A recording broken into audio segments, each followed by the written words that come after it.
Hey guys, so today I'm finally doing an update video for my Daytona charger, as I've seen many of you guys asking about what's going on with it. I got busy making some other videos, and the pandemic has delayed a lot of things as well, but I do have some info for what's coming and I'm very excited about it.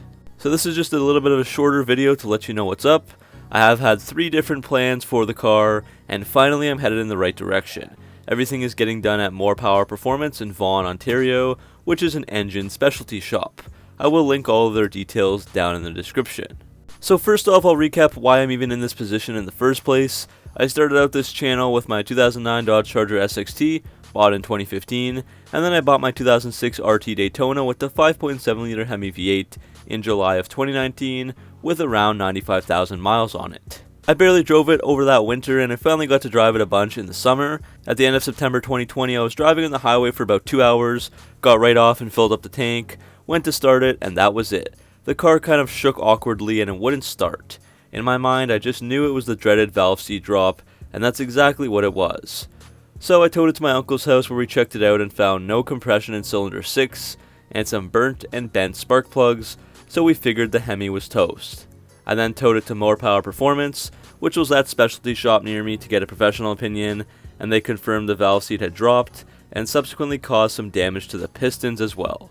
I've made a whole video dedicated to looking at this issue, what I call the fatal flaw of the Hemi, the 2003 to 2008 Hemi that is, but I want to go over that issue quickly again to bring you back up to speed here. So in the head of the intake valve there's a ring, which is called a valve seat. The intake valve closes up against the metal ring. This is made of a different material, steel, rather than the aluminum head, which is stronger. When the parts get hot, the aluminum head and the valve seat metal expand at different rates, so the valve seat will fall out of the head, which is called dropping a valve seat. The valve seat or ring is very brittle, and when it drops it starts to crack into different sized pieces, and the chunks will get pressed into the piston below it and cause damage to the piston, since there's only so much space between the head and the piston itself. The piston pieces float around, they could go back up into the intake valve, or they could transfer into another cylinder and damage that, or they could even try to squeeze past the exhaust valve. Another problem that could happen is that if a piece gets wedged and it won't let the valve close, then the piston will come up and slam into the valve. So a bunch of different things can happen. Unfortunately, there really aren't many warning signs, and this issue happens at random for most, but it does seem to only happen if the engine has been running pretty hot, gets turned off, and then it gets started again shortly after while it's still hot. There's a whole lot of different rumors around what the exact root cause is. The most common reason that people believe it happens is overheating. Basically, when you shut off the engine when it's too hot, you get a heat spike or a heat soak, and the temperatures will rise even further after the shutdown, and the head temperatures are not even and a valve seat could drop. Others do say the MDS causes it, as the drop seats sometimes occur on the cylinders that are turned off by the MDS, where some cylinders are not functioning and the temperature levels are uneven. So now to talk about my actual plans. Like I said, I changed my mind 3 different times. The original plan was really basic, just to upgrade all the broken components in the engine with stock parts and add headers. Obviously that's also the cheapest route. I thought about it though, and I figured this was a chance to document a cool build. I had the opportunity here to do something more, and I also wanted to make some fun content out of this. I've always wanted to build up a motor, and now that I'm essentially forced to as it was broken, it was the time to do something better.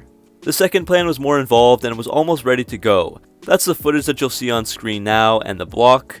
So this was going to be a custom built 346 cubic inch Hemi engine, so just a tad bigger than the 345 5.7 liter. It was going to be a combination of a 5.7 and 6.1 Hemi, with 5.7 Hemi Eagle cylinder heads, a 6.1 forged steel crankshaft, Eagle intake manifold, Eagle pistons and rods, and that sort of thing. So this was almost ready to go when Ned, the guy who was building my engine, and I decided to do a crazier project, again while we had the opportunity. So that's where the third and final plan comes in, a custom built 6.5 liter stroker motor. So this will be a 394 cubic inch engine. Everything is customized, and there are 2 major goals in mind here. The first is that I want a custom built motor that no one, or at least very few people have. I rarely see a 6.5 liter stroker done, especially in this 2006 to 2010 body style, and this has the heads, camshaft, and all the parts designed and seamlessly put together by More Power Performance. So it's a one-off engine that nobody else will have.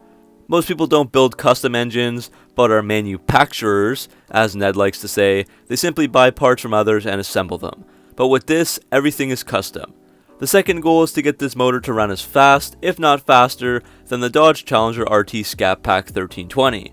That's rated for a quarter mile of 11.7 seconds at 115 miles per hour. So how cool would it be to build something that can match the 1320, a car built specifically for drag racing from the factory by Dodge, and get my old 2006 Daytona to be able to run with that?